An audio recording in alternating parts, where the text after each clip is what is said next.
ప్రార్థించుదము. పరిశుద్ధుడా, గొప్ప దేవా, మా తండ్రి, మా యేసయ్య, నీ ప్రియ బిడ్డలుగా తండ్రి ప్రభా నన్ను మమ్మల్ని మీరు ప్రేమించి సజీవమైనటువంటి నీ పరిశుద్ధ జనాంగముగా తండ్రి ప్రభ లెక్కించడమే కాకుండా తిరిగి తండ్రి ప్రభా ఈ దిన సాయంకాల రాత్రికాల సమయంలో నీ పరిశుద్ధ వాక్కులను తండ్రి ప్రభ మరి ధ్యానించి పరిశుద్ధులుగా ఉన్నటువంటి మేము సంపూర్ణమైనటువంటి పరిశుద్ధులుగా పరిశుద్ధ పట్టణమైనటువంటి పరలోక రాజ్యములో చేర్చబడటానికి నాయన తండ్రి ప్రభా మమ్మల్ని సిద్ధపరుస్తూ ఉన్నందుకు నీకు స్తోత్రములు చెల్లిస్తున్నాం తండ్రి ప్రభా. నాయన మీరు పరిశుద్ధాత్మని ఈ లోకములోనికి పంపించింది తండ్రి ప్రభా. మేము పెళ్లి కుమార్తెలుగా ఆ పరిశుద్ధాత్మ ద్వారా తండ్రి ప్రభా మేము సిద్ధపరచబడాలి తండ్రి ప్రభా. కాబట్టి పరిశుద్ధాత్ముడు సిద్ధపరిచేవాడు, మేము సిద్ధపరచబడవలసినటువంటి వారమై ఉన్నాము తండ్రి. నీకు స్తోత్రం.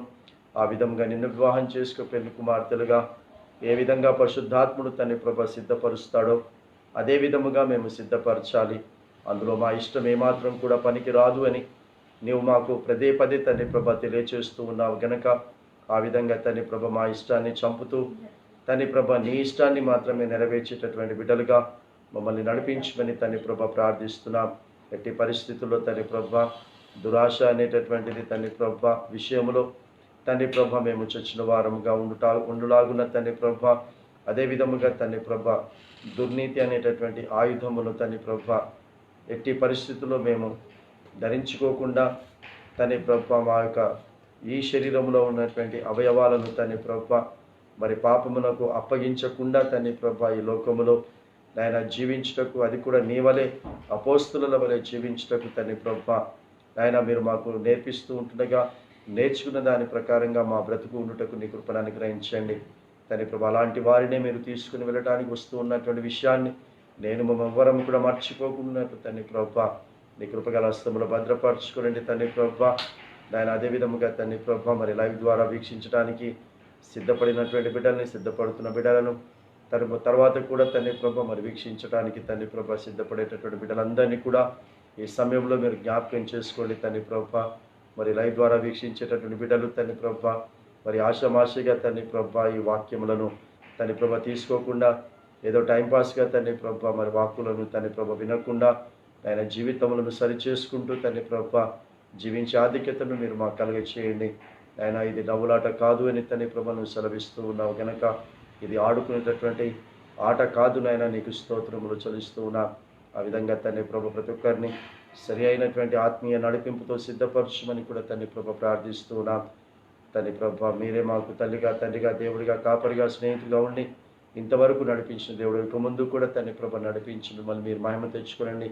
ఆయన అస్వస్థగా, అనారోగ్యంగా, బలహీనులుగా, ఆర్థిక ఇబ్బందుల చేతను నానా రకాలమైనటువంటి తండ్రి ప్రభ బాధ వేదనలతో ఉన్నటువంటి బిడ్డలందరినీ కూడా ఈ సమయంలో మీరు జ్ఞాపకం చేసుకోండి తండ్రి ప్రభ. నీ మీద మాత్రమే ఆధారపడి బ్రతుకుతూ ఉన్నటువంటి బిడ్డలందరూ కూడా సంపూర్ణమైనటువంటి స్వస్థతలోనికి, ఆరోగ్యములోనికి తండ్రి ప్రభ ఆర్థికపరమైనటువంటి సమృద్ధిలోనికి, ఆత్మీయమైనటువంటి ఎదుగుదలలోనికి నడిపించబడేటటువంటి విధముగా ప్రతి బిడ్డను మీరు ముట్టండి, తాకుమని కూడా తండ్రి ప్రభ ప్రార్థిస్తున్నాము తండ్రి ప్రభ. మా జీవితంలో ఏది జరిగినా అది నీ చిత్త ప్రకారంగా, నీ సంకల్పానుసారంగా మా జీవితంలో జరుగుతుంది కనుక తండ్రి ప్రభ ప్రతిదీ మంచి మనసుతో తండ్రి ప్రభ స్వీకరించేటటువంటి ఆ మంచి మనస్సును, గుణమును మాకు అనుగ్రహించమని ముందున్న సమయాన్ని ఆత్మను కొనసాగింప చేయమని యేసుక్రీస్తు నామములో తండ్రి అతి వినయంగా బ్రతిమాలు వేడుకొంచున్నాము స్వామి, ఆమేన్. మహోన్నతుని స్తుతి కీర్తనలో నుంచి 349వ పాట పాడుతూ మనం ఈ యొక్క ఆరాధనను మనం ప్రారంభిస్తాం. పాట సంఖ్య 349. సుకులాల సంపన్నుడా, స్తుతి గానాల వారసుడా. మనం ధ్యానించిన ఉన్నటువంటి వాక్యానికి అనుగుణముగా మనము శ్రమలు వచ్చిన మన బ్రతుకు మారటానికి ఆయన కృప మన వెంట ఎల్లప్పుడూ కూడా ఉండాలనేటటువంటి ఆ సంకల్పముతో మనము జీవిస్తున్నాం. ఆ దిశగా ఈ పాట ద్వారా మనం దేవుని మహిమపరుస్తాం. సుగుణాల సంపన్నుడా,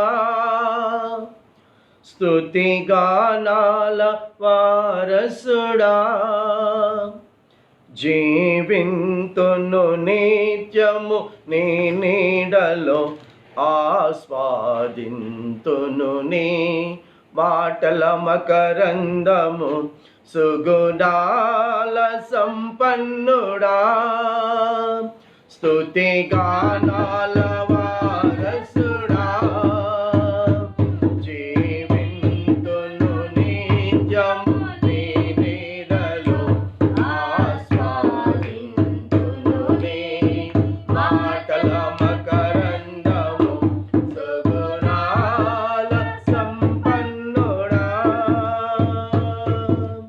యేసయ్య నీతో జీవించగానే నా బ్రతుకు బ్రతుకుగా మారేనులే. యేసయ్య నీతో జీవించగానే నా బ్రతుకు బ్రతుకుగా మారేనులే. నాట్యమాడేను నా అంతరంగము, ఇది రక్షణానంద భాగ్యమే. సుగుణాల సంపన్నుడా, యేసయ్య నిన్ను వెన్నంటగానే ఆజ్ఞల మార్గము కనిపించెనే. యేసయ్య నిన్ను వెన్నంటగానే ఆజ్ఞల మార్గము కనిపించెనే. నీవు నన్ను నడిపించగలవు, నేను నడవవలసిన త్రోవలో. సుగుణాల సంపన్నుడా, యేసయ్య నీ కృప తలంచగానే నా శ్రమలు శ్రమలుగా అనిపించలేదే. యేసయ్య నీ కృప తలంచగానే నా శ్రమలు శ్రమలుగా అనిపించలేదే. నీవు నాకిచ్చే మహిమ ఎదుట ఇది ఎంత తగినది కావే. సుగుణాల సంపన్నుడా, స్తుతి వారసుడా, జీవింతును నిత్యము నీ నీడలో, ఆస్వాదింతును నీ మాటల మకరందము. సుగుణాల సంపన్నుడా.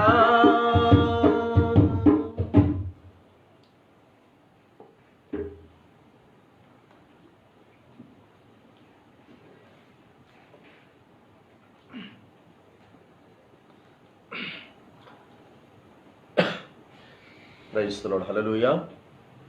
దేవుని యొక్క అతి పరిశుద్ధమైనటువంటి శక్తి కలిగినటువంటి ఉన్నతమైనటువంటి నామమునకు హృదయపూర్వకమైనటువంటి స్తుతులు స్తోత్రాలు చెల్లిస్తూ, ఈ దినమున కూడా హిజ్కియా గారు సెలవిచ్చిన విధముగా నేను ఈ దినమున సజీవుడనై ఉండి నేను నిన్ను స్తుతిస్తూ ఉన్నాను. అంతేకాకుండా నీ ఆజ్ఞల మార్గములో నీ ఒక్కడివే నన్ను నడిపించగలవు, అలాంటి మార్గమును తెలియచేసేవాడవు నువ్వు ఒక్కడివే. అలాంటి కృపను నేను తలంచుకుంటూ బ్రతుకుతానని సెలవిచ్చినటువంటి విధముగా మనమందరము ఆయన కృప ద్వారా బ్రతుకుతూ ఉన్నాం. పౌలు సెలవిచ్చిన విధంగా ఆయన కృప వలననే మనమందరము రక్షించబడి ఉన్నాము అని సెలవిస్తాడు. కాబట్టి అట్టి కృప ద్వారా ఆయన మనకు కృపనిస్తూ ఉన్నప్పుడు ఆయన నడిపించే త్రోవలోనే నడవాలి. ఆయన ఆజ్ఞల మార్గము మనకు కనిపించాలి. ఆయన కృప మనము తలంచగానే ఆజ్ఞల మార్గము మనకు కనబడుతుంది. ఆ మార్గములో మనం అందరము కూడా నడవాలి. సో ఆయన ఆజ్ఞల మార్గములో మనము నడవాలి అంటే మనము ఈ లోకములో పాపము విషయములో, ఆజ్ఞలను అతిక్రమించేటటువంటి విషయములో చచ్చిన వారముగా ఈ లోకములో మనం బ్రతకాలి అని ప్రతిరోజు మనము పౌలు రాసినటువంటి పత్రికల్లో నుంచి ధ్యానిస్తూ, రోమీలకు రాసిన పత్రిక 6వ అధ్యాయము నిన్నటి దినమున మనం ధ్యానించిన విధముగా 12-13 వచనాలలో దురాశ అనేటటువంటిది ఒకటి, రెండవది దుర్నీతి అనేటటువంటి విషయము కూడా మన జ్ఞాపకం చేస్తూ ఉన్నాడు. కాబట్టి దురాశ అనేటటువంటిది దానికి మనము లోబడకూడదు. దురాశ అంటే ఏంటో నిన్నటి దినమున మనం జ్ఞాపకం చేశాం. దురాశ అంటే దేవుడు ఆశించినటువంటి జీవితమును మనము జీవించకుండా బ్రతుకుతూ ఉన్నట్లయితే అదే దురాశ, అదే దుష్టుని యొక్క ఆశ. కాబట్టి ప్రారంభములో ఏం ఆశపడ్డారు అని అంటే దురాశను ఆశపడ్డారు. అంటే దేవుడు వద్దన్న దాన్ని వారు ఆశపడ్డారు.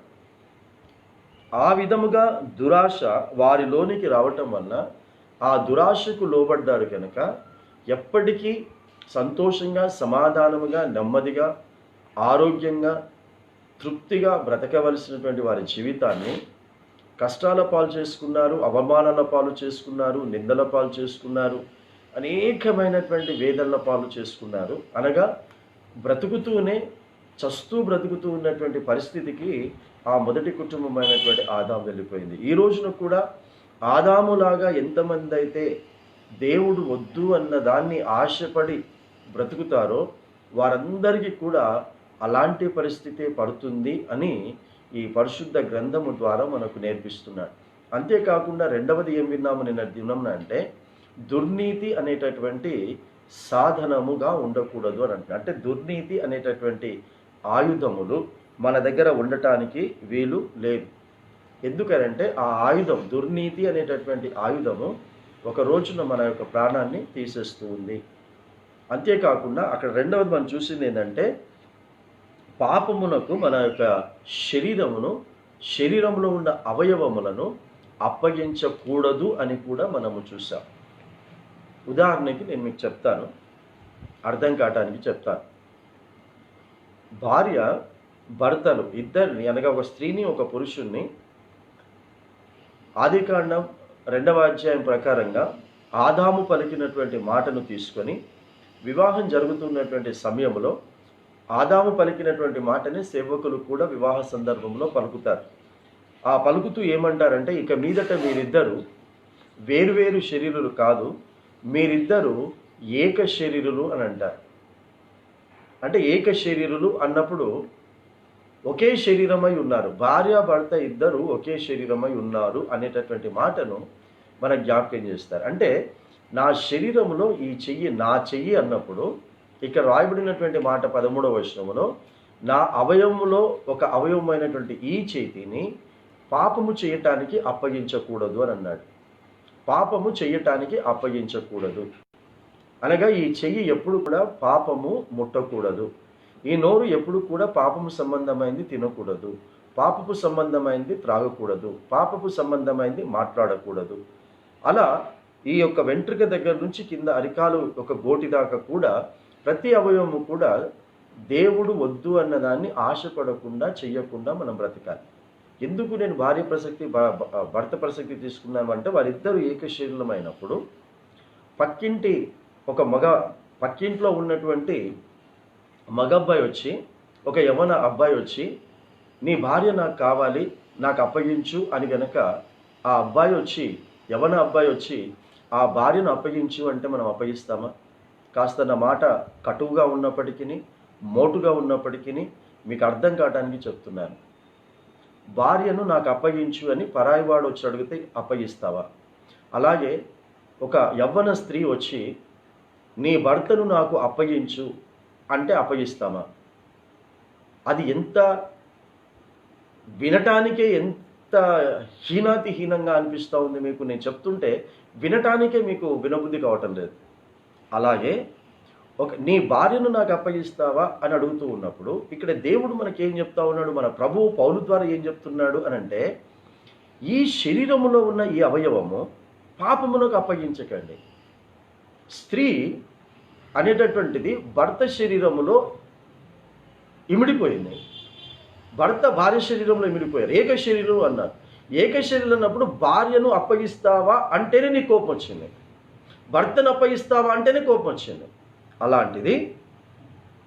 అలాంటిది ఈ శరీరములో ఉన్నటువంటి అవయవాలు సాతాను వచ్చి పాపము చెయ్యటానికి అప్పగించు అంటే ఎందుకు నీకు కోపం రావటం లేదు? ఎందుకు మీకు కోపం రావటం లేదు సాతాను మీద? ఒక వ్యక్తి వచ్చి భార్యను అప్పగించంటే కోపం వస్తుంది, భర్తను అప్పగించంటే కోపం వస్తుంది. కానీ సాతాను వచ్చి నీ శరీరంలో ఉన్నటువంటి అవయవాలతో పాపము చేయటానికి అప్పగించుకో అంటే ఎందుకు అప్పగిస్తున్నా? ఈ చేతితో ముట్టకూడదు ఎందుకు ముడుతున్నా? తినకూడదు ఎందుకు తీసుకుంటున్నావు? త్రాగకూడదు ఎందుకు తీసుకుంటున్నావు? మాట్లాడకూడదు ఎందుకు మాట్లాడుతున్నావు? అక్కడ నీకు కోపం రావాలి. వద్దు అన్న వారి మీద కోపం కాదు, ఇది చెయ్యొద్దు అన్న వారి మీద కోపం కాదు, ఇది చెయ్యు అని చెప్తున్నటువంటి వారి మీద కోపం రావాలి. అలా ఎప్పుడైతే నీకు వస్తుందో అప్పుడు నీవు దేవునికి కృపకు పాత్రురాలివి, పాత్రుడవు అనే విషయాన్ని జ్ఞాపకం చేసుకో. అప్పుడే మన కుటుంబము కృపకు పాత్రుల కుటుంబం అవుతుంది. లేకపోతే మన కుటుంబము పాత్రులు కాదు. ఎందుకు? ఇజ్రాయిలకు మొదటి రాజుగా ఉన్నటువంటి సౌలుకు నా కృప ఎల్లప్పుడూ కూడా నీతో ఉంటుందని చెప్పలేదు, దావీదుతో మాత్రమే అన్నాడు. నా కృప ఎప్పటికీ నీకు తోడుగా ఉంటుంది అని అన్నాడు. ఎందుకు దావీదుకు ఆ మాట అన్నాడు? కృప గురించి మాట్లాడాడు అంటే, దావీదు తన శరీరమును ఒక్కసారి శరీరములోని అవయవాలను పాపమునకు అప్పగించుకొని ఆ తర్వాత నాతాను సువార్త ద్వారా బుద్ధి తెచ్చుకొని మరలా పాపమునకు తన అవయవాలను అప్పగించలేదు. గనకనే ఆ కృపకు పాత్రుడు అని చెప్పాడు. ఈ రోజున కూడా ఆ కృపకు మనం పాత్రులు కావాలంటే, మన కుటుంబం పాత్రులు కావాలి అని అంటే, దయచేసి ఈ శరీరములో ఏ అవయవము కూడా పాపమునకు అప్పగింపబడకూడదు. పాపమునకు మనం ఏమాత్రం కూడా అవకాశం ఇవ్వకూడదు. ఇది నిన్నటి దినమున మనం వింటూ, ఈ రోజున మనం దాని కంటిన్యూషన్ 13వ వచనములో కంటిన్యూషన్, మరియు మీ అవయవములను దుర్నీతి సాధనములుగా పాపమునకు అప్పగింపకుడి. ఒకవేళ ఇక్కడ చెప్పిందే నేను మీకు అర్థం అయ్యే విధంగా పరిశుద్ధాత్మలో నీకు వివరించాను అంతే. ఇందులో నా మాటలు ఏవి కూడా లేవు. ఒకవేళ నా మాటలు గనక నచ్చకపోతే, నేను కావాలని ఏదో చెప్తున్నాను అనుకుంటే, ఈ పేజీని నీ బైబిల్లో నుండి చింపేసాయి. ఎందుకు? అక్కడ ఉన్న మాట నీకు చెప్తున్నాను. నేను మీకు చెప్తుంది అదే. దేవుడు నన్ను ఎన్నుకుంది ప్రతిరోజు మీకు ఆశీర్వాదంతో కూడినటువంటి వాగ్దానాల వాక్యం చెప్పడానికి కాదు. నువ్వు ఎలా బ్రతికినా నువ్వు ఆశీర్వదింపబడతావు, నువ్వు ఎలా బ్రతికినా నువ్వు దీవింపబడతావు. ప్రతిరోజు ఒక వాగ్దానము నీకు ఇవ్వటానికి దేవుడు నన్ను ఎన్నుకోలేదు. అసలు ఈ వాగ్దానాలన్నీ ఉన్నాయి. పరిశుద్ధ గ్రంథంలో వాగ్దానాలన్నీ కూడా కండిషనల్ ప్రామిసెస్. నువ్వు ఇది చేస్తే నేను నీకు ఇది చేస్తాను, నువ్వు ఇది చేస్తే. మోషే నాయకత్వంలో నుంచి యెహోషువ నాయకత్వంలోనికి రాబడింది, వచ్చేసారు. మోషే నాయకత్వంలో అడగగానే దేవుడు ఇచ్చాడు. వాళ్ళు ఎలా బ్రతికినా, సనుక్కున్నా, గొనుక్కున్నా, దేవుడికి ఇష్టమైన జీవితం జీవించకపోయినా మోషే వారి పక్షంలో అడగానే ఇచ్చాడు. కానీ మోషే కాలం అయిపోయిన తర్వాత, యెహోషువ కాలం వచ్చిన తర్వాత ఆ పప్పులు ఉడకలే అక్కడ. యెహోషువ నాయకత్వంలో అంతా కూడా వాళ్ళని ఇది చేయమని చెప్పి నేను ఇది చేస్తానని చెప్పాడు. యోర్దాన్ నది దగ్గర, ఎర్ర సముద్రం దగ్గర కర్రం చాపమన్న విధంగా ఇక్కడ యోర్దాన్ నది దగ్గర అక్కడ చేపియలేదు. అట్లా యోర్దాన్ నది దగ్గర చెప్పాడు, యాజకులు ఉండాల్సిందే, యాజకులను పిలిపించాల్సిందే, యాజకులు మందసమును మోయాల్సిందే. వారు మందసము కలిగినటువంటి యాజకులు ఆ యొక్క యోర్దాను నదిలో కాలు పెట్టినప్పుడు ఆ యోర్దాన్ నది వారు వెళ్ళటానికి దారిస్తుంది అని చెప్పాడు. వాని వెనకాల ఇజ్రాయెల్ నడవాలి. మేము ముందు పోతాం, యాజకులకు ముందు పోతాం అంటే నడవదు.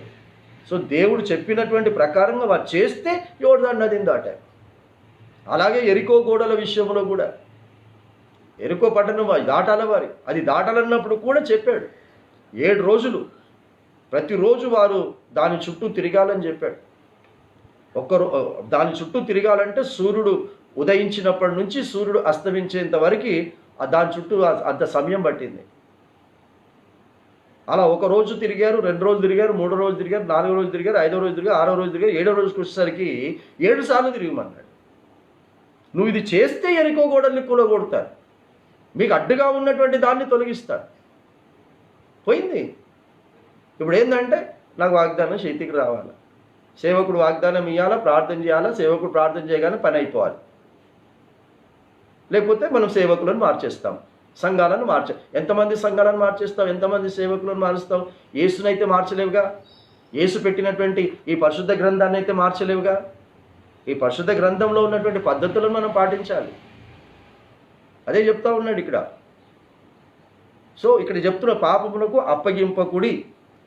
మీ శరీరమును పాపమునకు అప్పగించటానికి యేసు శిలువలో మరణించలేదు. మళ్ళీ జ్ఞాపకం చేస్తున్నాను, కొరింథీ రాసిన మొదటి పత్రిక 6వ అధ్యాయం 20వ వచనంలో నీ దేహముతో దేవుణ్ణి మహిమపరచు అన్నాడు. సో ఈ దేహంలో ఉన్న అవయవాలు పాపం చేయటానికి కాదు. ఇది కేవలం పరిశుద్ధమైనటువంటి కార్యాలు చేయటానికి మాత్రమే ఈ దేవుడి యొక్క ఆలయాన్ని ఇచ్చాడు, ఈ యొక్క దేహమునిచ్చాడు. ఆ తర్వాత అంటాడు అప్పగించకుండా ఏం చేయాలి? అయితే మృతులలో నుండి సజీవులమనుకొని మిమ్మును మీరే దేవునికి అప్పగించుకొనుడి. రెండుడికి ఒకేసారి అప్పగించారు. ఉంటే అటన్నా ఉంటావు, ఉంటే ఇటన్నా ఉంటావు. అన్నారండి. ఇదే చేతితో ఒకేసారి ఇదే చేతితో మందు బాటిల్ పట్టుకొని ఇదే చేతితో బైబిల్ పట్టుకుంటారా ఒకేసారి? కాదు. మందు అయిపోయిన తర్వాత బైబిల్ పట్టుకుంటుండొచ్చు, బైబిల్ అయిపోయిన తర్వాత మందు పట్టుకుంటుండొచ్చు, సిగరెట్ అయిపోయిన తర్వాత బైబిల్ పాటల పుస్తకం పట్టుకుంటుండొచ్చు, పాటల పుస్తకం అయిపోయిన తర్వాత సిగరెట్ పట్టుకుంటుండొచ్చు. దేవుడి నోరిచ్చాడు, ఈ నాలుకనిచ్చాడు. ఒకేసారి బూతులు మాట్లాడుకుంటూ ఒకేసారి దేవుణ్ణి స్తుతి ఆరాధన చేస్తావా? ఒకదాని తర్వాత ఒకటి చేస్తాం. ముందు బూతులన్నా మాట్లాడతావు, ఆ తర్వాత పాటలన్నా పాడతావు, లేదా పాటలన్నా పాడిన తర్వాత బూతులన్నా మాట్లాడతావు. కానీ రెండు ఒకేసారి చేయవుగా. అది ఇక్కడ చెప్తున్నాడు. ఒకటి మానేస్తే చేయాలి పూర్తిగా. ప్రొద్దున నేను దేవునికి అప్పగించుకుంటాను, సాయంత్రం నేను సాతానుకి అప్పగించుకుంటాను. ఇది నీ ఇష్టం. ఇది కయ్యూను బ్రతికి బ్రతుకు, సౌలు బ్రతికి బ్రతుకు. కయ్యూనుకు దేవుడు ఉన్నాడు, నీకు యేసు ఉన్నట్టుగా కయ్యూనుకు కూడా తండ్రి అయిన యెహోవా దేవుడు ఉన్నాడు. ఇంకా కయ్యూను దగ్గరకు వచ్చి చెప్పాడు, ఇంకా నువ్వు సత్క్రియ చేసిన యెడల నువ్వు తల ఎత్తుకోవా కయ్యూను. ఎంత మంచి దేవుడు ఉన్నాడు చూడండి కయ్యూనుకు. ఎందుకు నువ్వు బాధపడుతున్నావు? నీ అర్పణ నేను తీసుకోలేను, ఎందుకు బాధపడుతున్నావు? ఇప్పటికైనా మంచి క్రియలు చేయి. ఇప్పటికైనా నీ శరీరంలో ఉన్నటువంటి అవయవాలను సాతానుకు అప్పగించకు, ఈర్ష్యకు అప్పగించకు, పగకు అప్పగించకు అని దేవుడు వచ్చి చెప్పాడు కదా. ఇప్పటి నుంచి నువ్వు సత్క్రియలు చేసి మంచి క్రియలు చేసి నీ దేహంను నాకు అప్పగించు. నీ తమ్ముడు కానుక తీసుకున్నాడు, నీ కానుక కూడా తీసుకుంటాను, నిన్ను కూడా నేను తీసుకుంటాను. కయ్యూనుకు దేవుడు ఉన్నాడు, బుద్ధి చెప్పాడు. చెప్పి పోయిన తర్వాత హేబేల్ని చంపాడు తమ్ముడిని. హేబేల్ని చంపినాక కాదు, ఇక్కడ పౌలు ఏం చెప్పాడో ఇదే అర్థం అక్కడ నీకు కనబడుతుంది 4వ అధ్యాయంలో. ఆయన ఏం చేశాడు అని అంటే పాపమునికి అప్పగించుకున్నాడు కానీ దేవునికి అప్పగించుకోలేదు. సో ఈరోజు కూడా యేసుక్రీస్తు ఈ లోకానికి వచ్చి అదే మాట చెప్తా ఉన్నాడు అందరికీ. మనకేం బుర్రకెక్కట్లేదు. ఒక దానికి అప్పగించుకోకుండా ఇంకో దానికి అప్పగించుకోవాలి. అప్పగించుకోవాలంటే ఏం చేయమంటున్నాడు? మృతమైపోయారు మీరు, పాపం విషయంలో మృతమైపోయారు. ఎంత చెప్తున్నాడు? అయితే మృతులలో నుండి సజీవులం అనుకొని, రోజు చెప్తుంది అదే. పాపం విషయంలో చచ్చిపోయాము, కానీ ఇంకో విషయంలో మనం బ్రతికున్నాము అనుకోవాలి. కాబట్టి మృతులలో నుండి సజీవులం అనుకోండి. ఒక ప్రక్క మృతులం అయిపోయావు అనుకోండి, ఇంకో ప్రక్క నువ్వు బ్రతుకుతున్నావు అనుకో. సో బ్రతుకుతుంది దేవునికి అప్పగించుకోవటానికి, చచ్చిపోయింది సాతానుకు అప్పగించడానికి కాదు. క్లియర్గా చెప్తా ఉన్నాను, మీకు అర్థం కావడానికి 1కి 10 సార్లు రిపీట్ చేస్తూ ఉన్నాను ఈ మాట. పూర్తిగా చచ్చిపోయినటువంటి వాడు ఏం చేయలేడు, కానీ బ్రతుకుతున్నటువంటి వారు మాత్రమే చేయగలరు. ఇది సోదరుడు ప్రేమ్ గారు మృతి చెందారు, ఈ లోకాన్ని విడిచిపెట్టారు. అతడు ఏం చేయలేడు ఇప్పుడు, కానీ బ్రతుకున్నప్పుడు అతనికి చెప్తే విన్నాడు. పాపం విషయంలో మృతి చెందినటువంటి వాడిగా, పరిశుద్ధమైనటువంటి విషయంలో బ్రతికిన వాడిగా, కొంతకాలం బ్రతికి దేవుని యొక్క పిలుపుని అందుకొని నాటి అపోస్తలులతో జీవవృక్ష ఫలమును భుజించటానికి ఆయన పరదేశికి వెళ్ళాడు. మరి బ్రతుకున్నటువంటి మనం వెళ్ళగలమా? అయ్యో ప్రేమ్ గారు వెళ్ళిపోయారండి, అయ్యో ప్రసన్న గారు వెళ్ళిపోయారండి, ఇలా బాధపడటం కాదు. వాళ్ళు శ్రేష్టమైన స్థలానికి వెళ్ళారు. సో రేపు వాళ్ళు పోయిన విధంగా మనము పోతాం రేపటి దినం. కానీ మనం ఎలా పోవాలి? దేవునికి మన అవయవాలను అప్పగించుకొని దేవుని కార్యాలు మాత్రమే చేస్తూ మనం ఈ లోకాన్ని విడిచిపెడితే అప్పుడు పరదేశంలో అపోస్తులతోనూ నాటి భక్తులతోనూ జీవవృక్ష ఫలములు భుజిస్తాము. ఆ తర్వాత యేసొస్తే మనము ఆ పరదేశంలో నుండి బయటికి వచ్చి మధ్యాకాశంలోనికి పెళ్లి చేసుకోవడానికి వెళ్తాం. కాబట్టి మృతులలో నుండి అంటే మనం చచ్చిపోయిన వాళ్ళం కాదు, చచ్చామనుకుంటూ బ్రతుకుతున్నటువంటి మనం పరిశుద్ధమైనటువంటి విషయములలో సజీవులం అనుకొని మనల్ని మనమే దేవునికి అప్పగించుకోవాలి అని చెప్పి ముందేమన్నాడు? దుర్నీతి సాధనములుగా పాపమునకు అప్పగించకూడదు అని ముందన్నాడు. ఇప్పుడు ఏమంటున్నాడు చూడండి, మీ అవయవములను నీతి సాధనములుగా దేవునికి అప్పగించుడి. మొదటిది దుర్నీతి సాధనములు, ఇప్పుడు నీతి సాధన. సో దుర్నీతి నిన్నటి దినమున మనం విన్నాం. యోహాను గారు రాసిన మొదటి పత్రిక 1వ అధ్యాయము 9-10 వచనాల నుంచి మనం చూసాం. సమస్త దుర్నీతి నుండి మనలను పవిత్రులుగా చేస్తాడు. ఎప్పుడు చేస్తాడు? మనము పాపములను ఒప్పుకొని విడిచిపెడితే. అంటే మరలా చెప్తున్నాను, పాపము కొరకు మనము మన మనస్సును, మన యొక్క తలంపులను, మన అవయములను అప్పగించుకోకుండా, అసలు పాపపు జోలికే పోకుండా మనం బ్రతుకుతూ ఉన్నట్లయితే నీతి సాధనములుగా మనము దేవునికి అప్పగించుకున్నట్టు అని అర్థం. నీతి సాధనములు అంటే అర్థం ఏంటి? నీతి ఆయుధం. దుర్నీతి ఆయుధం ఉంది, నీతి ఆయుధం ఉంది. దుర్నీతి ఆయుధం ఏంటి అనంటే ఎవరు దుర్నీతి ఆయుధం ధరించుకున్నారో అది వారిని చంపేస్తుంది. కానీ నీతి ఆయుధమును మనం ధరించుకున్నాం అనుకోండి, ఈ నీతి ఆయుధము సాతానును చంపి మనకు విజయాన్ని ఇస్తుంది. ఇది యేసుక్రీస్తు ధరించుకున్నాడు. నీతి సాధనము, నీతి ఆయుధము యేసు ధరించుకున్నాడు కనుక సాతానును ఓడించగలిగాడు. అందుకే మరణము ఓడెను జయయేసు, మరణము గెలిచెను జయయేసు అని మనం పాట పాడుకుంటాం. కాబట్టి మనము కూడా ఉంది. అందుకే మరణమును మనము గెలవటానికే ఈ లోకములో మనము బ్రతుకుతూ ఉన్నాం. సో ఈ రాత్రికాల సమయంలో ఎవరికి అప్పగించుకుంటూ బ్రతుకుతున్నామో మనల్ని మనం ప్రశ్న వేసుకుందాం. ఇంకా ఈ వర్తమానం వింటున్నప్పుడు ఏ చిన్న విషయములోనైనా పాపమునకు సంబంధించినది మన ఆలోచనలో ఉన్న, మన తలంపుల్లో ఉన్న, మన ఊహల్లో ఉన్న, ఈ శరీరంలో ఉన్న అవయవాలతో చేస్తూ ఉన్నా దయచేసి వాటిని చంపండి, వాటి విషయంలో చచ్చిపోండి. లేకపోతే దేవుడు మనల్ని సజీవులుగా గుర్తించాడు. మనల్ని ఆయన పెళ్లి చేసుకోవటానికి రాడు. మీకు అర్థం కావటానికి 10 మంది కన్యకలు అని యేసు ఉపమానం చెప్పాడు. ఈ 10 మందిని ఎలా తీసుకోండి అంటే 12-13 వచనాల ప్రకారంగా మీరు తీసుకోండి. 12-13 వచనాల ప్రకారంగా తీసుకోండి. 5 వేరైపోయారు. 10 మంది ఎవరి కొరకు ఎదురు చూస్తున్నారు? పెళ్లి కుమారుని కొరకే ఎదురు చూస్తున్నారు. పెళ్లి కుమారుని పెళ్లి చేసుకోవటానికే 10 మంది ఉన్నారు. కానీ 5 సపరేట్ అయ్యారంటే ఈ ధ్యానిస్తున్న దీని ప్రకారంగా 5 పాపము విషయములో వారి యొక్క అవయవములను, వారి తలంపులను, ఆలోచనలను చంపేసి దేవునికి నీతి సాధనములుగా అప్పగించుకున్నవారు ఒక 5.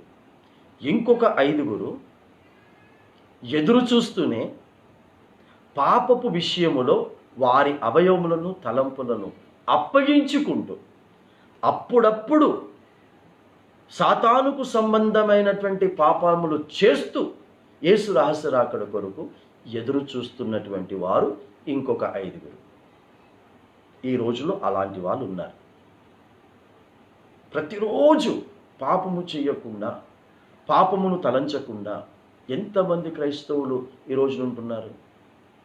లేరు అంటే బుద్ధి లేని కన్యకల గుంపులో ఉన్నట్టు. బుద్ధి గల కన్యకలు అంటే అర్థం ఏంటంటే ఎప్పటికీ పాపపు జోలికి పోనివారు, పాపపు జోలికి పోనివారు. ఇప్పుడు మీకు నిన్న చదువుకునుడి, సిద్ధంగా ఉండండి అని చెప్పాను. ఇప్పుడు నేను చెప్పిన మాట పేతురు గారు చెప్పారా చెప్పలేదా? చెప్పారు. చదవండి 4వ అధ్యాయం 1వ వచనమును మీరు తీసి పెట్టుకోండి, నేను ఇక్కడ చదువుతాను. పేతురు గారు రాసిన మొదటి పత్రిక 4వ అధ్యాయం 1వ వచనం. పౌలు చెప్పింది ఇప్పుడు విన్నాము. పౌలు చెప్పినటువంటి మాటలనే కాస్త ఇంకొక విధంగా ఇక్కడ పేతురు గారు చెప్తున్నారు. వినండి. క్రీస్తు శరీరమందు శ్రమపడెను గనుక మీరును అట్టి మనస్సును ఆయుధముగా ధరించుకొనుడి. అక్కడ సాధనము అన్నప్పుడు ఆయుధము అని ఫుట్ నోట్లో చూసాం. సో ఏంటి ఆ ఆయుధము, ఏంటి ఆ సాధనము? నీతి సాధనం. యేసుక్రీస్తుకుంది నీతి ఆయుధం, నీతి సాధనం. పౌలుకుంది నీతి సాధనం. అంతకు ముందుంది పౌలు సౌలుగా ఉన్నప్పుడు ఉంది దుర్నీతి. దుర్నీతి సాధనములో నుండి నీతి సాధనములోనికి మార్చబడ్డాడు. అలాగే పేతురు కూడా ఒకప్పుడు దుర్నీతి సాధనముగా ఉన్నాడు, తర్వాత నీతి సాధనముగా మార్చబడ్డాడు. పౌలు కిరీటమును సంపాదించుకున్నాడు, పేతురు కూడా ఆ యొక్క యేసుక్రీస్తు ప్రక్కన కూర్చోబోతున్నటువంటి ఆ సింహాసనములలో ఒక సింహాసనం మీద మేము మిమ్మల్ని కూర్చోబెట్టుకుంటానని పేతురుకు చెప్పాడు, తన శిష్యులకు చెప్పాడు.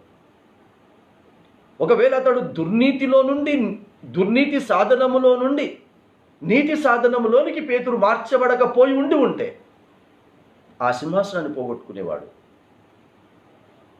అతడు కూడా పాపమునకు తన అవయవాలను అప్పగించుకున్నవాడే. ఇక్కడ నిన్న చెప్పానుగా, ఈ మెదడు, ఈ తలంపు, ఈ ఆలోచన ఉంది చూడు, దీన్ని అప్పగించేశాడు. ఒక చిన్న దాని దగ్గర యేసెవరో నాకు తెలియదు అని అన్నాడు, అప్పగించేశాడు పాపానికి. కానీ తర్వాత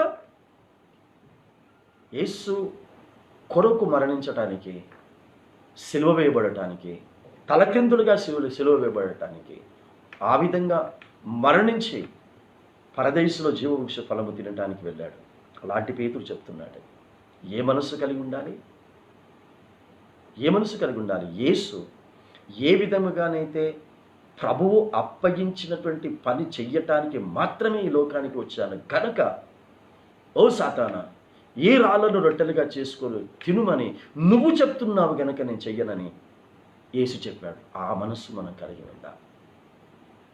నేను చెప్పాను, అదే ప్రభువు సృష్టికర్త వచ్చి చెప్పి ఉంటే యేసుకు, ఈ రాళ్ళను రొట్టెలుగా చేసుకొని తిను నా కుమారుడా అని యెహోవా దేవుడు వచ్చి యేసుకు చెప్పి ఉంటే డెఫినెట్గా ఆ రాళ్లను రొట్టెలుగా చేసుకొని తినేవాడు.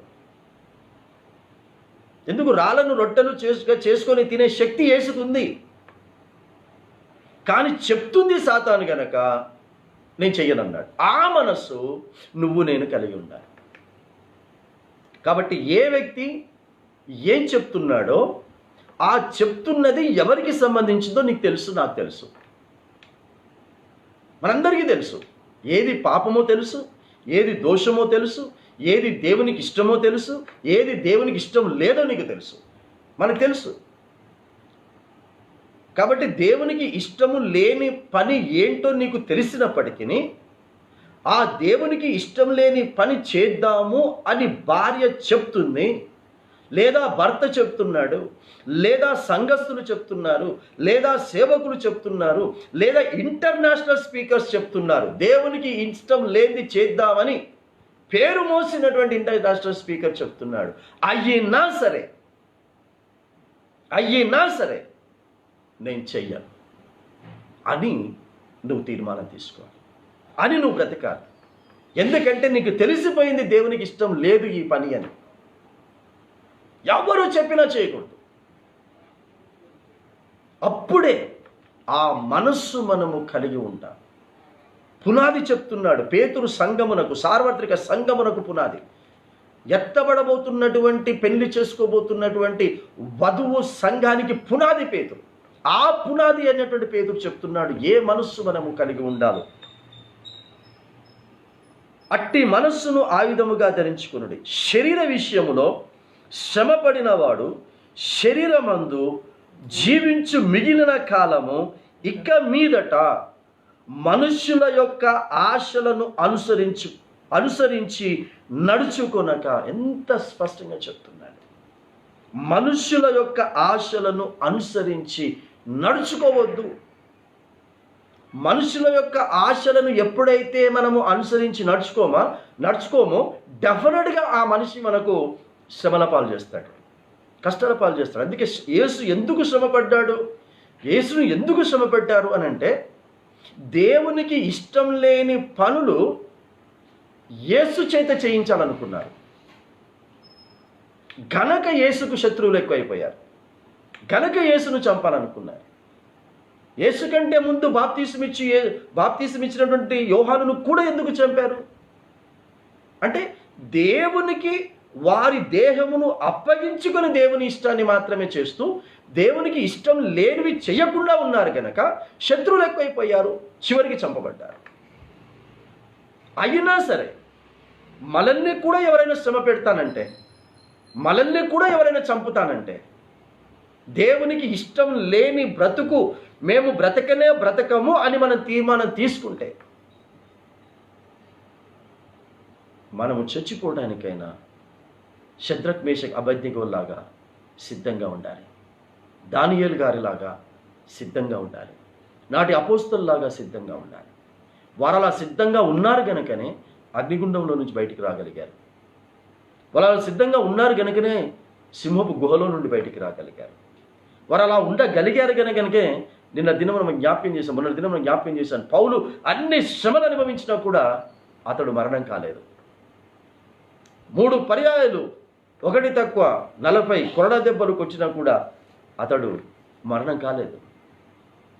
అతడు మెడికల్ ట్రీట్మెంట్ కొరకు పరిగెత్తలేదు. ఒకసారి అయితే రాళ్లతో కొట్టి ఇలా నాడిని చూసి, ఆ నాడి కొట్టుకోకపోతే చచ్చిపోయాడు అని శరీరం అంతా రక్తం కారుతూ ఉంటుండే అతన్ని తీసుకెళ్ళి ఆ యొక్క పట్టణం యొక్క వెలుపట పరేశారు. చచ్చిపోయాడు అనుకొని ఆ రాళ్లతో కొడితే. అయితే తన చుట్టూ కూడా తన ద్వారా రక్షించబడినటువంటి పరిశుద్ధులందరూ కూడా తన చుట్టూ మూగినప్పుడు మరుసటి రోజు తెల్లారి ఆయన ఇంకో చోటుకు వెళ్ళి సువార్త చెప్పాడు. The very next day morning, ఈరోజు ఈవినింగ్ చచ్చిపోయాడు అనుకున్న శరీరం అన్ని రాళ్ళతో కొట్టాడు, రక్తం, గాయాలు. మరి తెల్లారేసరికి ఆ గాయాలు ఏమయ్యాయో నాకు ఇంతవరకు అర్థం కాలే. ఒక్క పట్టి కూడా కట్టుకోలే. That is the life which belongs to God. అది దేవుని కొరకు బ్రతకటం అంటే. చెప్పుకోవడం కాదు, నేను దేవుని కొరకు ఏమైనా చేస్తాను. దేవుని కొరకు నువ్వు ఏమీ చేయవు. దేవుని కొరకు ఈ లోకంలో బ్రతకాలంటే దేవుని కొరకు దేవుడు చెయ్యొద్దు అన్నది చెయ్యకుండా బ్రతుకు చాలు. That is the only thing God is expecting from us. దేవుడు ఇది చెయ్యండి అది చెయ్యండి అని మన మీద ఏమి పెద్ద భారాలు వేయలేదు. సింపుల్ అడుగుతున్నాడు, నేను వద్దు అన్నది మీరు చేయకుండా బ్రతకండి చాలు. నేను ఎన్నోసార్లు చెప్పాను, ఆదాము అవ్వలను దేవుడు ఏమీ అడగలేదు, ఏమీ చెప్పలేదు. మీరు పాటలు పాడండి అనలేదు, స్తుతి ఆరాధన చెయ్యండి అనలేదు, ప్రార్థన చెయ్యండి అనలేదు, ఉపవాసాలు చెయ్యండి అనలేదు, ఏమీ చేయలేదు. శక్తికి మించిన ఏం చెప్పలేదు. ఒకటి చెప్పాడు. ఆ 2 పనులు చెప్పాడు తోట విషయంలో. 3వది చెప్పాడు, ఇగో పలానా పండు తినొద్దు, దాని జోలి పోవద్దు. దేవుని కొరకు బ్రతకటం అంటే దేవుడు వద్దు అన్నది చెయ్యకుండా ఉండటమే దేవుని కొరకు బ్రతకటం. గప్పాలు చెప్పకండి, నేను దేవుని కొరకు అది చేస్తా ఇది చేస్తా, గప్పాలు చెప్పకు. దేవుని కొరకు వద్దు అన్నది చేయకుండా బ్రతుకు, అంతే. అదొకటే చెప్తున్నాడు. అందుకంటే ఇక్కడ పేతురు చెప్తాడు, ఆ మనసు మీరు కలిగి ఉండండి. సో యేసుక్రీస్తు ఈ లోకానికి వచ్చింది. దేవుడు వద్దు అన్నది చెయ్యకుండా బ్రతికి చూపించడానికి వచ్చాడు. మీరు చూపించండి, యేసుక్రీస్తు ప్రభుల వారు స్తుతి ఆరాధనలు చేశాడని, యేసుక్రీస్తు వాయిద్యాలు వాయించాడని, యేసుక్రీస్తు గొప్ప గొప్ప పాటలు పాడాడని, యేసుక్రీస్తు మంచి స్వరం ఉందని చెప్పేసి. యేసు అవన్నీ చేయగలడు, కానీ పాపము లేకుండా చేయాలి అవన్నీ కూడా. ఇంకొక చెప్తున్నాడు, శ్రమపడిన వాడు జీవించు మిగిలిన కాలము, పేతురు రాసిన మొదటి పత్రిక 4వ అధ్యాయం చదువుతున్నాను, 2వ వచనం, మిగిలిన కాలము ఇక మీదట మనుషుల యొక్క ఆశలను లేదా సాతాను ఆశలను. ఎవరు ఆశ చేశాడు? ఆదాము మనిషి ఆశ చేశాడు. ఎవరా మనిషి? భార్య. ఇది తిందాము అని భార్య చెప్పింది. ఇది తిందాము అని చెప్పినప్పుడు ఆదాముకు తెలుసు ఇది దేవుడు వద్దు అన్న పండే ఇస్తుందని తెలుసు. అయినా తిన్నాడు. ఎందుకు? అది భార్య ఆశపడుతుంది. నా భర్త ఈ పండు తినాలి అని భార్య ఆశపడ్డది కనుక భార్య ఆశను తీర్చాలనుకున్నాడు. దేవుడు వద్దు అన్న విషయమును గుర్తుపెట్టుకొని ఈ రోజున నువ్వు కూడా అంతే, మనం కూడా అంతే. కొందరు దేవుడు వద్దనేది భార్య చెప్తుంది, దేవుడు వద్దనేది భర్త చెప్తాడు. కొందరికి దేవుడు వద్దనేది స్నేహితులు చెప్తారు, కొందరు దేవుడు వద్దనేది బంధువులు చెప్తారు, కొందరు దేవుడు వద్దనేది సంఘస్థులు చెప్తారు, కొందరు దేవుడు వద్దు అన్నది సేవకులు చెప్తారు. ద్వారా నువ్వు ఇష్టపడుతున్నటువంటి వారి ద్వారా, నువ్వు ప్రేమించేటటువంటి వారి ద్వారానే సాతాను దూరి దేవునికి ఇష్టమైనటువంటి జీవితమును జీవించకుండా. అందుకే స్టార్టింగ్లో దురాశ అన్న పదాన్ని చూసాం అక్కడ. తర్వాత అంటాడు, మనుషుల ఆశలను అనుసరించి నడుచుకొనక దేవుని ఇష్టానుసారముగానే నడుచుకొనున్నట్లు పాపముతో జోలి ఇక ఏమీ లేక ఉండును. క్రైస్తవం లేదా ఉండుము. క్లియర్గా చెప్తున్నాడు, పాపముతో జోలి మనకు ఇక మీదట ఏమీ ఉండకూడదు. అంతే. దావీదైతే స్పష్టంగా రాశాడు మొదటి కీర్తన, సండే స్కూల్ నుంచి నేర్పిస్తారు మనకు. ఈయననేమో పాపము జోలి ఏమీ మనకు ఉండొద్దు అని పేతురు చెప్తున్నాడు, పాపము అన్నాడు. కానీ దావీదు గారు ఏం చెప్పాడు? పాపము కలిగినటువంటి దుష్టులు వాళ్ళ జోలికి పోవద్దన్నాడు. దుష్టుల ఆలోచన చెప్తున్నాడు. దుష్టుడు వాడు మనుషుడే, వాడు నీ స్నేహితుడే కావచ్చు, వాడు నీ బంధుడే కావచ్చు, నీ సంఘస్థుడే కావచ్చు, నీ సావాస సభ్యుడే కావచ్చు, నీ సేవకుడే కావచ్చు, ఎవడైనా కావచ్చు. ప్రారంభంలో దుష్టుడు ఎవరు చెప్పండి నాకు? ప్రారంభంలో దుష్టుడు దేవుడు చేసిన సర్పమే. కానీ ఆ సర్పమును కూడా దేవుడే చేశాడు, సర్పమును కూడా దేవుడు చాలా మంచిది అన్నాడు. కానీ ఎప్పుడైతే 3వ అధ్యాయంలోనికి సాతాను వచ్చి సర్పములో దూరాడో సర్పం దుష్టుడైపోయాడు.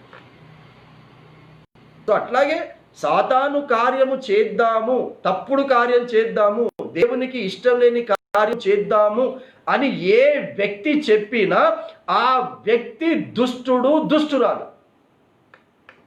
As simple as that. అలాంటి దుష్టుల జోలికి పోవద్దు అని, అలాంటి దుష్టులు ఏ ఆలోచన దుష్టకార్యం చేద్దామని ఆలోచన చెప్పినా ఆ ఆలోచన విషయంలో నువ్వు చచ్చిపోయావు అని బ్రతకాలి. ఇది ఇంత క్లియర్గా మనకి ఎక్స్ప్లెయిన్ చేసి చెప్తున్నాడు. ఆ తర్వాత పాపుల మార్గమున నడవద్దు, అపహాసకులు కూర్చుండు చోట కూర్చోవద్దు. ఇంతప్పటి నుంచి చెప్పారు కదా, నాకు వాక్యం తెలియదని చెప్పకండి. ఇంత డీటెయిల్గా నీకు వాక్యం తెలియదేమో, కానీ చిన్నప్పుడే నీకు తెలుసు. పుట్టుక క్రైస్తవులుగా పుట్టిన ప్రతి ఒక్కరికి సండే స్కూల్ పోయిన వాళ్ళందరికీ తెలుసు మొదటి కీర్తన. ఆడికి పోయిన తర్వాత ప్రభు నాకు వాక్యం చెప్పలేదు ప్రభు, ఎవరు నా వాక్యం చెప్పితే నేను పాపం చేయకపోతున్నట్టు మొదటి కీర్తన చెప్పంటాడు. నేను మొదటి కీర్తన కంటది చెప్పారంటే మొదటి కీర్తన కంటది చెప్పమంటున్నాడు కాబట్టి మొదటి కీర్తన కంటది చెప్పేస్తే నన్ను పరలోకానికి పంపిస్తాడని నువ్వు టకటగా చెప్పేస్తావు. దుష్టుల ఆలోచన చెప్పినగా, పాపల మార్గం నడక, అపహాసకులు కూర్చుండక యెహోవా ధర్మశాస్త్రమును ఆనందించు, దివారాత్రులు ధ్యానించేవాడు ధన్యుడు, ఇలా చెప్తున్నాడు. కానీ ఆగాగా అంటాడు. ఇంకా నువ్వు చెప్పబోతుంటావు, ఆగాగా అంటాడు. ఎందుకు ఆపినావు ప్రభు అంటే ఏది మళ్ళీ చెప్పా మొదట్లైనా అంటాడు. మొదట్లో నేను మళ్ళీ చెప్పాను కానీ దుష్టుల ఆలోచన చొప్పున స్లోగా చెప్పు. దుష్టుల ఆలోచన చొప్పున నడవక. నువ్వేం చేసావు?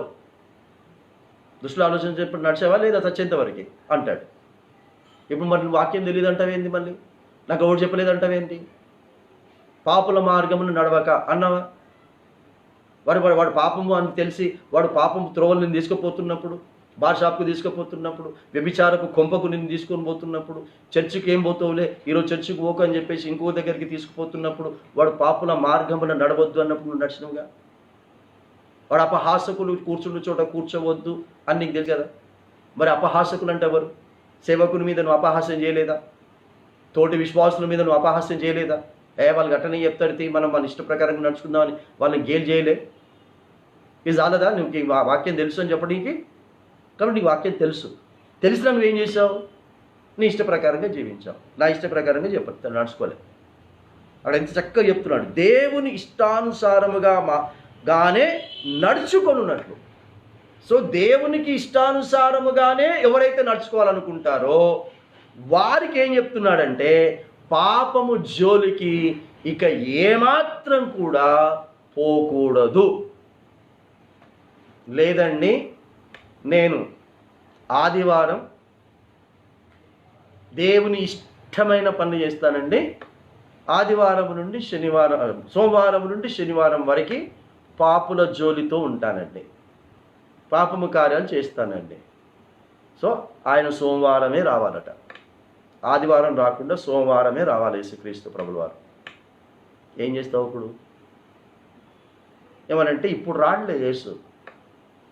ఇంకా యేసు చెప్పినటువంటి సూచక్రియలు ఇంకా చాలా జరిగేటివి ఉన్నాయి, ఇంకా రాడలే ఇప్పుడే అని అనుకొని ఇంకా పాపం చేయాలనుకుంటావేమో. కానీ నాకు మరణం ఇప్పుడే రాదు అని చెప్పగలవా? నేను ఇంకో 10 సంవత్సరాలు బ్రతుకుతానని చెప్పగలవా? యేసు రాకడికి ఇంకా సూచక్రియలు ఉన్నాయి. విన్నారా? బహుశా ఇంకా కొన్ని సంవత్సరాలు పడుతుంది యేసు రావటానికి. కానీ నువ్వు ఇంకో 10 సంవత్సరాలు నేను బ్రతుకుతాను, ఈ రాత్రి నేను సజీవురాలుగా ఉంటానని చెప్పు. గ్యారెంటీ నాకు రాసి, దేవునికి రాసి. అందుకే నీలాంటి వారికి నేను బ్రతుకుతాను అని మనసులో అనుకుంటుండొచ్చు వాక్యం వినుకుంటూ. నేను సజీవునికి ఉంటాను, సజీవరాలుగా ఉంటాను, నాకు ఇంకో 10 సంవత్సరాలు లేకపోతే రేపు కూడా నాకు ఆయుష్ ఉంది అని నువ్వు అనుకుంటుండొచ్చు మనసులో. ఇలాంటి వారి కొరకే యేసు ఉపమానం చెప్పాడు. ఆ ఉపమానం ఏం చెప్పాడు? విత్తనాలు వేసాడంట, బ్రహ్మాండమైన పంట పండిందంట. ఆ పంట పండిన తర్వాత అంత గడిచిన సంవత్సరం పండిన దానికంటే ఎక్కువ పంట పండింది. కాబట్టి ఆ ఉన్న గది సరిపోదు. ఏం చేశాడంట? ఆ గదిని కులగొట్టేసి ఈ సంవత్సరం పండినటువంటి పంటకు సంబంధించినటువంటి విశాలవంతమైనటువంటి గదిని నిర్మించాడంట. నిర్మించి ఆ పండినటువంటి పంటనంతా కూడా తీసుకొచ్చి, ఆ ధాన్యమునంతా తీసుకొచ్చి ఆడు విశాలవంతం చేసినటువంటి ఆ గదిలో తీసుకొచ్చి పెట్టి బయట కూర్చొని చైర్ వేసుకొని బయట కూర్చొని ఆ చైర్ ముందు టేబుల్ వేసుకొని 4 స్నేహితుల్ని బంధువులను కూర్చోబెట్టుకొని ఆ గ్రామంలో మంచిగా అది వేసి మంచిగా టేబుల్ వేసేసి, ఎందుకంటే దావత్ చేయాలి కదా, బ్రహ్మాండమైన పంట పండింది కదా. కాబట్టి దావత్ పిలిచాడు, స్నేహితులు పిలిచాడు, బంధువులు పిలిచాడు, మంచి దావత్ చైర్ వేసాడు, టేబుల్ వేసాడు, బాటిల్స్ పెట్టాడు, చికెన్ 65 మొత్తం అన్ని కాజులు అన్నీ రెడీగా పెట్టుకొని కూర్చొని ఇక చెప్తున్నాడు. ఇక మాట్లాడుకుంటున్నారు. ఆ మాట్లాడుకుంటూ వాళ్ళతో మాట్లాడుకుంటూ ఏం ప్రాణంతో ఈడే మాట్లాడుకుంటున్నాడు ఆ ఓనర్. నా ప్రాణమా, రానున్న కాలము కొరకు బ్రహ్మాండమైనటువంటి సంపాదించి పెట్టాను, ఇక మళ్ళీ వచ్చే సంవత్సరం మనం కష్టపడాల్సిన అవసరం లేదు. కాబట్టి వచ్చే సంవత్సరానికి ఇంకా 2-3 సంవత్సరాలకు కూడా కావలసినటువంటి ధాన్యం ఉంది. ప్రాణమా, తినుము, త్రాగుము, సుఖించుము. It's our life. ఇంకా బ్రతుకుతాం మనం అనుకుంటున్నాడు. మెల్లగా దేవుని స్వరం వినబడతా ఉంది. అంతకుముందు ప్రార్థన చేశాడు, అంతకుముందు ఉపవాసాలు ఉన్నాడు, కన్నీటి రోదనతో ప్రార్థన చేశాడు. కష్టం ఉంది ప్రభువా, నాకు చాలా కష్టంగా ఉంది ప్రభువా, పంట పండట్లేదు ప్రభువా, కొద్దిగానే పంట పడుతుంది ప్రభువా, ఆ కొద్దిగా పండే పంటల్లో నుంచి నేనేమి బ్రతకలేకపోతున్నాను, చాలా కష్టంగా ఉంది ప్రభువా, దయచేసి నా రాబడి చాలా కొద్దిగా ఉంది ప్రభువా, చాలా ఇబ్బంది పడుతూ ఉన్నాను ప్రభువా, నువ్వు ఏం చేస్తావో తెలియదు కానీ నా కష్టానంతా దూరపరిచి నాకు మంచి సమృద్ధిని ప్రభు అని ప్రార్థన చేశాడు అంతకుముందు దేవుని దగ్గర. ఆ ప్రార్థన విని దేవుడు బ్రహ్మాండంగా ఆశీర్వదించాడు. వెంటనే ఇది రాగానే దేవుణ్ణి మర్చిపోయి స్నేహితులు బంధువులు గుర్తొచ్చి బ్రహ్మాండంగా దావత్లో కూర్చున్నాడు. ఇప్పుడు కూడా ఎంతమంది కూర్చుండ్రో ఈ వాక్యం వింటుంటే ఎంతమంది కూర్చొని వచ్చి వాక్యం వింటుండ్రో నాకు తెలియదు. లేకపోతే ఇది అయిపోయిన తర్వాత ఎంతమంది కూర్చొని తాగుతారో నాకు తెలియదు. ఇవాళ కాకపోతే రేపు మళ్ళీ కూర్చుంటావేమో. కానీ ఈ ఉపమానం ఏసి చెప్పాడు, నేను చెప్పలే. అతడు దేవునికి సంబంధించిన వాడు అని చెప్పటానికి దేవుని స్వరం వినిపిస్తున్నాడు. అంతకుముందు దేవునికి ప్రార్థన చేశాడు, దేవుడు అతన్ని ఆశీర్వదించాడు. ఎందుకంటే కలిగి ఉన్నది ఏమి ఆయన లేకుండా కలగలేదు. వెంటనే స్వరం వినిపించబడుతుంది, ఒరే వెర్రివాడా అన్నాడు. ఇది పాస్ట్ లాంగ్వేజ్లో బైబుల్ ఉంది కాబట్టి వెర్రివాడా అన్నాడు. ఒరే పిచ్చోడా, ఒసే పిచ్చిదానా. ఆడ వరప్రసాద్ కూర్చొని వాక్యం చెప్తున్నాడు. నువ్వేమో ఇప్పుడు రాడ్లే, ఇంకా టైం పడుతుంది వేసు రావటానికి, ఇంకా సూచక్రియలు కొన్ని ఉన్నాయి జరగవలసినాయి. యెరూషలేము పట్టణంలో ఇంకా మందిరం కట్టబడలేదు, ఇంకా ఎర్రని పెయ్య దొరికింది, కానీ ఆ మోషే ద్వారా ఇవ్వవలసినటువంటి ఆ భస్మం ఆ బూడిద దొరకాలి. ఇంకా ఉన్నాయి, ఇంకా యేసు రాకడికి సూచనలు చెప్పిన ఇంకున్నాయి. అప్పటిదాకా ఆగుదాంలే, ఇంకా ఈయన చెప్పినటువంటి వాక్య ప్రకారంగా ఇప్పుడే ఎందుకు, ఇంకొన్ని పాపములు చేసేది ఉంది, ఇంకొన్ని తప్పిదాలు చేసేది ఉంది, కొందరు మనుషుల యొక్క ఇష్టాలు సాతాను ఇష్టాలుగా చేసేది ఉంది అని ఇంకా అనుకుంటున్నవి ఏంది మనసులో. సరే నేను రావడం ఆలస్యంగానే ఉందనుకో, కానీ ఈ రాత్రి గనక ఒసై పిచ్చిదానా, ఒసై పిచ్చోడా, ఈ రాత్రి నీ ప్రాణమును అడుగుచున్నారు అని రాసింది. అడుగుతున్నాను అనలే, అది దేవుని స్వరం గనక నీ ప్రాణమును అడుగుచున్నారు. అడుగుచున్నారంటే ఎవరు అడుగుచున్నారు? సాతానికి సంబంధించిన అడుగుతున్నారు. ఆ పాతాళం ఉంది కదా, నిత్య నరకాగ్నికి వెళ్ళి అక్కడ కాల్చబడేటటువంటి వారసులు ఉన్నారు కదా, వాళ్ళు అడుగుతున్నారు ఏం చేయమంటావు. అడుగుతున్నాడు ఏం చేయమంటావు అని అడుగుతున్నాయనని. ఈ రాత్రి నీ ప్రాణమును అడుగుచున్నారు, ఏం చేయమంటావు అని అతను అడిగాడు. ఇది ఉపమానం, ఇది నీకు తెలుసు, నేను చెప్పని అవసరం లేదు, మళ్ళీ రెఫరెన్స్ చెప్పని అవసరం లేదు, మళ్ళీ చదివించిన అవసరం లేదు. మళ్ళీ అది తీస్తే మళ్ళీ గంట ప్రసంగం చేయాల్సి వస్తుంది నీకు. ఆ వ్యక్తిని అడిగాడు, ఏం చేయమంటావు, అడుగుచున్నారు ఏం చేయమంటావు.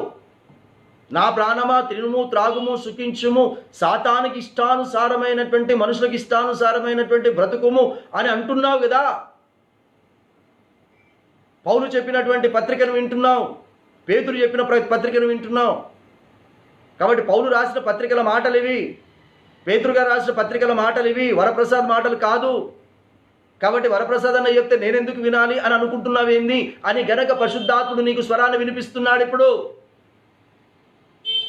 కాబట్టి సాతాను సంబంధమైన బ్రతుకుకు ముగింపు పలుకు.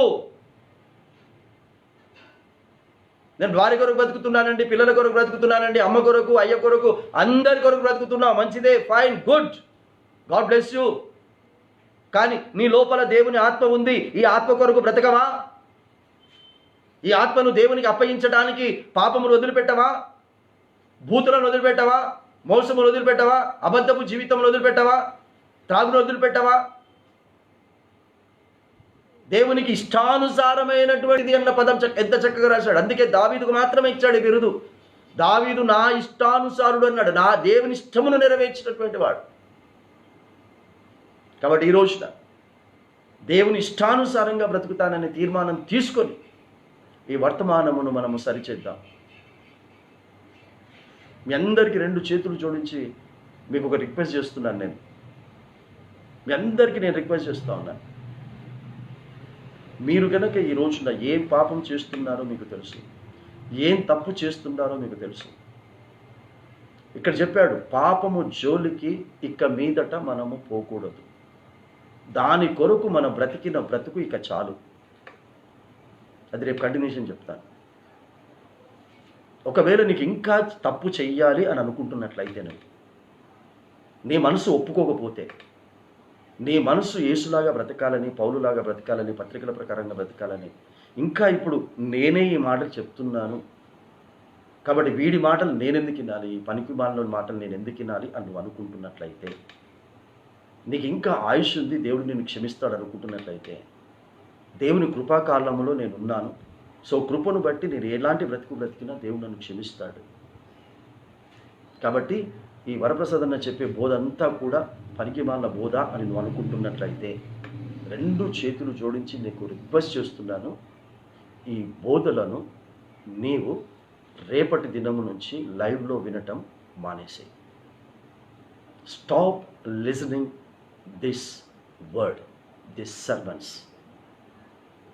ఎందుకంటే ఇక్కడ చెప్పబడుతున్న వర్తమానములు సాతాను బ్రతుకును చంపటానికి, దేవుని బ్రతుకును పునర్ప్రారంభించడానికి మాత్రమే. సౌలు చేసిన పని అది. సౌలు పౌలుగా మార్చబడ్డాడు. సాతాను కొరకు బ్రతికిన బ్రతుకు చాలనుకొని దాన్ని చంపేశాడు. పాపం విషయంలో చచ్చిపోయాడు. దేవుని కొరకు బ్రతికాడు. దేవుడు అతనికి కిరీటమునిచ్చాడు. అలాగే నేను, నువ్వు, మనము కూడా ఈ రోజుతో, ఈ రాత్రితో దానికి సంపూర్ణ ముగింపు పలుకుదాం. నీకు ఏది పాపమని తెలిసి నువ్వు చేస్తున్నావో, ఏది తప్పు అని నువ్వు తెలిసి కూడా నువ్వు చేస్తున్నావో, this is the right time for you. This is the right time for us. దానికి ముగింపు పలుకుదాం. దాని విషయంలో మన జీవితాన్ని ముగించేసుకున్నాము అని ఒక క్రొత్త జీవితాన్ని, దేవుని కొరకు, దేవుని ఇష్టాన్ని, దేవుని ఇష్టము ప్రకారంగా బ్రతుకుతున్న అలాంటి నరుల యొక్క ఇష్ట ప్రకారంగా జీవించడానికి ఈ ఆయుష్ను మనం కొనసాగించుకున్నాం. లేదా రిక్వెస్ట్ చేస్తున్నాను, మీరు వినకండి. నాకు ఎంతమంది వాక్యం వింటున్నారన్న వ్యూస్ నాకు అక్కర్లేదు. ఒక్కరు విన్నా చాలు. ఒక్కరు రక్షించబడి పరలోక రాజ్యానికి వెళ్ళినా చాలు. నేను స్టార్టింగ్లో మన సహవాసంలో చెప్పాను, ఇలాంటి సువార్త చెప్పటం ఎవ్వరికీ నచ్చినప్పుడు, నాకు కూడా ఇలాంటి సువార్త ఎందుకు చెప్పడం అవసరం లేదు కదా, ఎవ్వరు వినటం లేదు కదా, ఎందుకు ఇది చెప్పి అందరి శత్రుత్వాన్ని నేను పెంచుకొని నాకేం లాభం రావటం లేదు. కాబట్టి వారికి ఇష్టమైనటువంటి ఆశీర్వాదాలు, వాగ్దానాల వాక్యమే నేను చెప్తాను అని ఎప్పుడైతే నాకు అలాంటి ఆలోచన వస్తుందో అప్పుడు వెంటనే ఒక పని చేస్తానని చెప్పాను. ఏం చేస్తానన్నాను? ఈ పరిచర్యను చెయ్యను, బైబిల్ని మూసేసి నా ఇంట్లోనే నేను కూర్చుంటానని చెప్పాను. కాబట్టి ఒక్కరికి వినటానికి ఆసక్తి ఉన్నా, ఒక్కరికి రహస్య రాకడ కొరకు సిద్ధపడాలనేటువంటిది ఉన్నా, వాళ్ళు ఆసక్తి చూపిస్తే వినాలని వారికి నేను ఎప్పుడూ చెప్పటానికి, నా ద్వారా పరిశుద్ధాత్ముడు చెప్పటానికి సిద్ధంగా ఉన్నాడు. కాబట్టి నేను ఇక్కడ కూర్చుని మీరేమో కానుకలు ఇస్తారని, మీరు కానుకలు పంపుతారని దాని కొరకు కాదు. మీకే తెలుసు ఈ 3 నెలల నుంచి ఏ విధంగా ఈ పరిచయం జరుగుతుందో, ఏ విధంగా కుటుంబ పోషణ జరుగుతుందో అన్నీ మీకు తెలుసు. కాబట్టి దేవుణ్ణి మీద భారం వేసి దేవుణ్ణి పిలుపుతూ వచ్చి ఉన్నా, నేను సంపాదించుకోవటానికి కాదు, దేవుని కొరకు ఆత్మలను సంపాదించి పెట్టడానికి. కాబట్టి ఆ విధంగా పౌలు చెప్పింది మీకు చెప్పాను, పేతురు చెప్పింది మీకు చెప్పాను, నేను చెప్పలేదు, పరిశుద్ధాత్ముడు నాలో ఉండి తెలియచేశాడు. చివరి రాత్రి చెప్తున్నాడు యూదా ఇస్కరియోతుకి, నువ్వు వెళ్ళి నీ పని చూసుకోపో అన్నాడు. యూదా ఇస్కరియోతు, నువ్వు వెళ్ళి నీ పని చూసుకో, మేము మా పని చూసుకుంటాము అని అన్నాడు. అదే మాట ఇప్పుడు నేను మీకు చెప్తున్నాను. మీరు వెళ్ళి మీ పని చూసుకోండి. పాపం విడిచిపెట్టాలని లేకపోతే ఆ పాపం విషయంలో మీరు చూసుకోండి. మా పని మేము చూసుకుంటాం, నా పని నేను చూసుకుంటాను. కాబట్టి దేవుడు మంచి అవకాశాన్ని ఇస్తూ ఉన్నాడు. దేవునికి కలిగిన మనసు, యేసుకు కలిగిన మనసు, అపోస్తులకు కలిగిన మనసు, నాటి ప్రవక్తలకు కలిగిన మనసు, నాటి భక్తులకు కలిగిన మనసు, ఈనాడు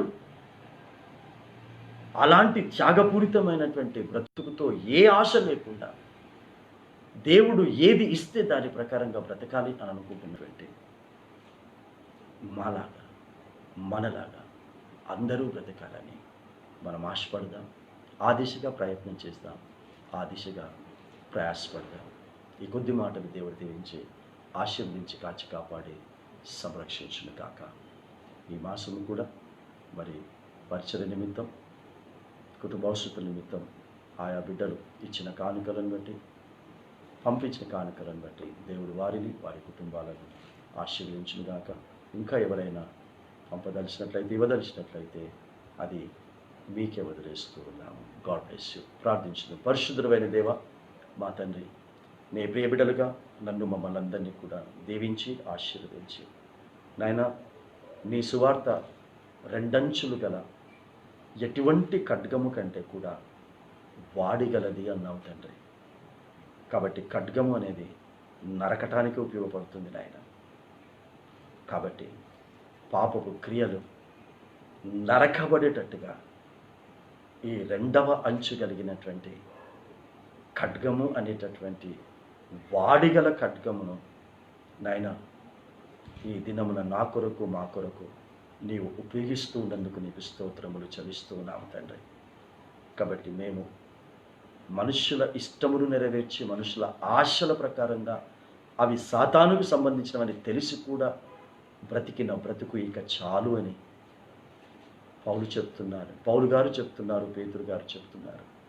ఇక పాపము జోలికి, పాపుల జోలికి ఇక ఏమాత్రమును కూడా పోకుడి అంటున్నారు తండ్రి.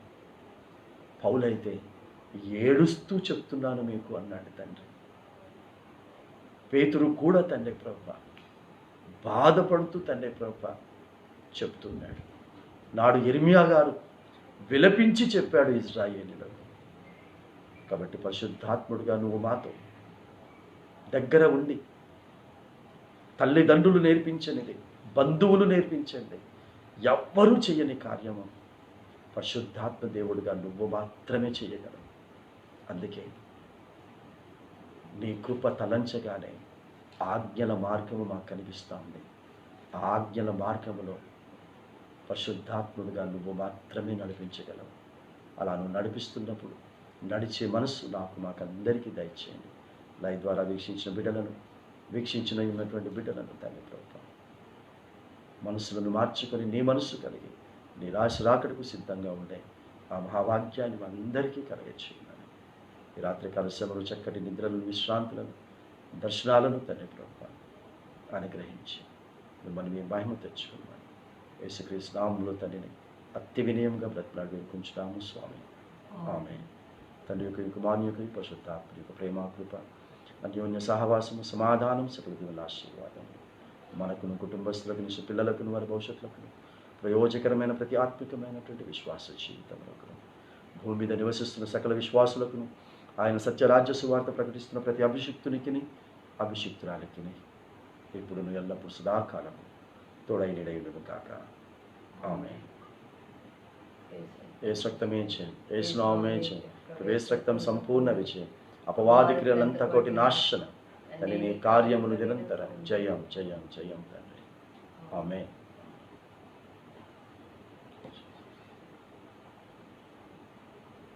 ప్రైజ్ లార్డ్ అండి. అందరికీ వందనాలు. God bless you.